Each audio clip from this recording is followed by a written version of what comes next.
The question of how the Egyptians transported stones weighing tons to the pyramid on an industrial scale has been solved. Here you can find out why the methods discussed so far are unsuitable, and how the ingenious idea of transporting the stone blocks on a large scale must inevitably have come about. For centuries, scholars have been captivated by the enigma of how the ancient Egyptians managed to transport the colossal stones that formed the magnificent pyramids. Monoliths that defied imagination and weighed several tons each. These stones, each one averaging 1.5 tons or more, could not be simply pushed, nor could they be lifted by human hands alone. The challenge wasn't just their immense weight. Even if every man summoned his strength, there was simply no room for enough hands to grasp the stone. A crowd of 20 men would be needed, each lifting a staggering 75 kilograms just to inch one of these stones forward. But such a feat was not one of brute force alone. Human ingenuity had to step in where raw strength fell short. Without the aid of clever tools and techniques, methods passed down through generations, perhaps lost to time, these stones would remain motionless, defying all efforts to budge them, as if anchored to the earth by invisible forces. There are speculations that wooden sledges were used to transport the stones, which the workers pulled across the ground. It is also assumed that the stones were placed on several logs and pushed and pulled by the laborers. The logs were repeatedly moved from the back to the front as they were pushed under the stone. On closer inspection, both methods proved to be feasible for demonstration purposes, but unusable on an industrial scale. Why? Due to the strong friction on the ground, a sledge had to be pulled by a large number of workers with ropes. The maximum pulling force of one person is about 500 newtons, or 50 kilograms. Adding the weight of the sledge itself, more than 40 men would certainly be needed to pull it uphill. In addition, the workers needed space between them and distance from the sledge to pull effectively. This method was enormously labor-intensive, error-prone, slow, and inefficient. Could it manage 3? That's more than 400 blocks per day, requiring at least 100 teams of 40 men, working tirelessly for 12 hours and hardly ever making mistakes. The use of round timbers reduces frictional resistance considerably. However, handling the round timbers is more complex.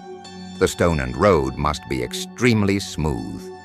If they aren't, the logs will get stuck, shift uncontrollably, or roll into hollows. Additionally, the Egyptians couldn't produce perfectly round, uniform logs as we do today. Without modern tools like lathes, uneven logs would get stuck or slip. So, while these methods work for small demonstrations, they are impractical for industrial use. Now, what if the Egyptians didn't use these traditional methods? What if they found a simpler, more ingenious solution? I propose a theory. They may have rolled the stones themselves. By adding wooden planks to the flat sides of the stones and wrapping them with ropes, the Egyptians could create a rounder shape. This allowed the stones to roll, eliminating the issue of flat sides interfering with movement. However, the excessive wear and tear on the ropes and slippage of the wooden planks would still pose a problem. So, they likely refined this method further. Instead of tying wooden pieces randomly, they could have prepared stable wooden molds. Let's call them rolling segments. These molds would form a round shape around the stone, secured by ropes in grooves to prevent wear and tear. With this setup, fewer workers could pull the stones, making them more maneuverable. This would also allow stones to roll around bends, over obstacles, or even up slopes with minimal effort. For example, by attaching ropes to rolling segments with metal end pieces, they could pull the stones up the steep sides of the pyramid without the need for a massive ramp. A simple wooden track on the pyramid and human traction would suffice. To validate this theory, we would need to find evidence, like a rolling segment, left behind.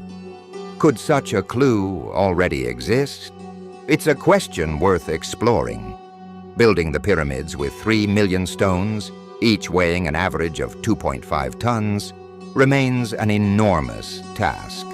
But this theory offers a more credible explanation than others. Thank you so much for your interest. I truly appreciate it. I look forward to welcoming you back to my channel in the future. Take care, and see you next time.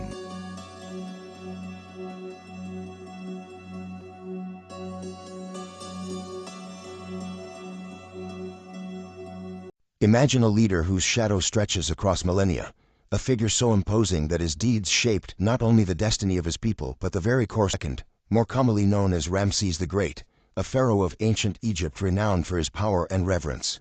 Ruling for an astounding 66 years, Ramses was not just a ruler, he was a feared warrior, an unmatched strategist, a monumental builder, and above all, a living. But who was this man who transformed Egypt into a global powerhouse?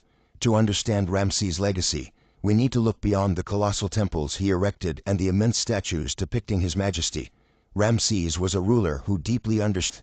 He wielded both the sword and the mason's hammer to ensure that his name would be remembered forever. Ramses II lived in an era of challenges and opportunities. Egypt, rich in culture and power, faced external threats and internal instability. However, under his leadership, the kingdom thrived, with the pharaoh cementing his rule not only through battlefield victories but also through skilled diplomacy. Ramses II was born to be a pharaoh.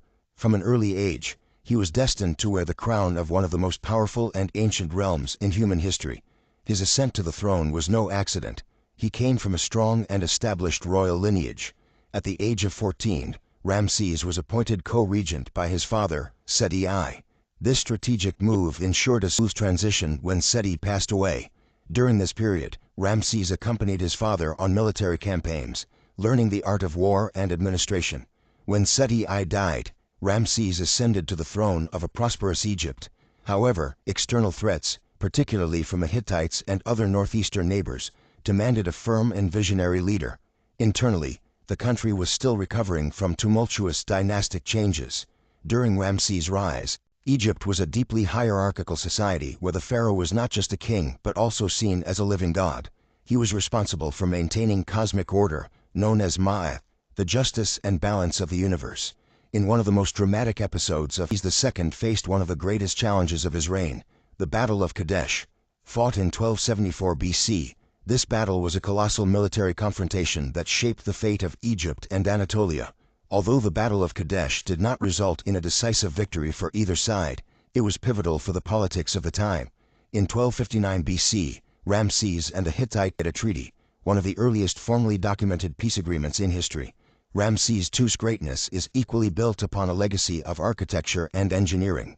Among Egypt's most iconic wonders, the Temple of Abu Simbel stands as one of Ramses' greatest legacies. Located on the banks of the Nile near the border with Sudan, Abu Simbel is an impressive example of engineering and a powerful symbol of Ramses' grandeur. The complex consists of 2 temples carved directly into the rock, designed to reflect the magnificence of the pharaoh. The smaller temple at Abu Simbel, dedicated to Ramses' wife Nefertari and the goddesses Hathor and Isis, is equally impressive. The construction was strategically positioned so that twice a year, the rays of the sun would illuminate the statues of the gods inside the temple. Ramses II's architectural projects were not merely expressions of wealth and power, but also propaganda tools designed to perpetuate his image as a divine pharaoh. His monuments and inscriptions served to glorify his life and achievements, ensuring his influence would endure for millennia. Ramses II's relationship with his wife Nefertari is often described as a story of mutual love and admiration.